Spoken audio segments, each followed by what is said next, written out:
আসসালামু আলাইকুম। কেমন আছেন সবাই? নিশ্চয়ই অনেক ভালো। তো শুধু যে গরুর মাংস দিয়ে কালো ভুনা খাওয়া যায় তা কিন্তু না। আজকে একটু মুরগির মাংস দিয়ে কালো ভুনা করব। তো এর জন্য আমি এখানে প্রথম কতগুলো মাংস নিয়ে নিয়েছি।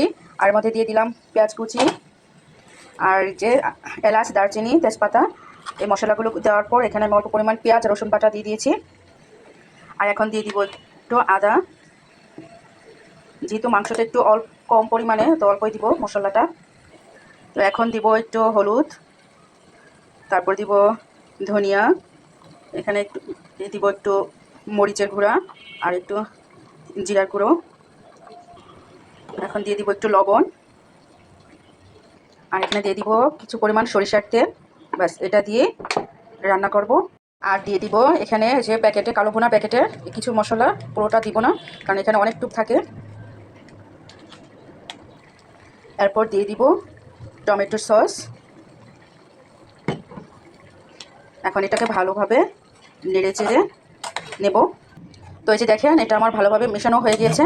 এখন এটা আস্তে আস্তে, এটা অল্প আছে, এটা হবে, এটা থেকে যে পানিটা উঠবে সেটাই, আমি আর কোনো পানি দিব না। এই মধ্যে থেকেই মানে ইয়াটা হবে, ভুনা হবে। তো সাথেই থাকুন। তো এই তো আমার এটার ফাইনাল লুক, আমার রান্নাটা হয়ে গিয়েছে। তো সবাই ভালো থাকবেন, ধন্যবাদ সবাইকে।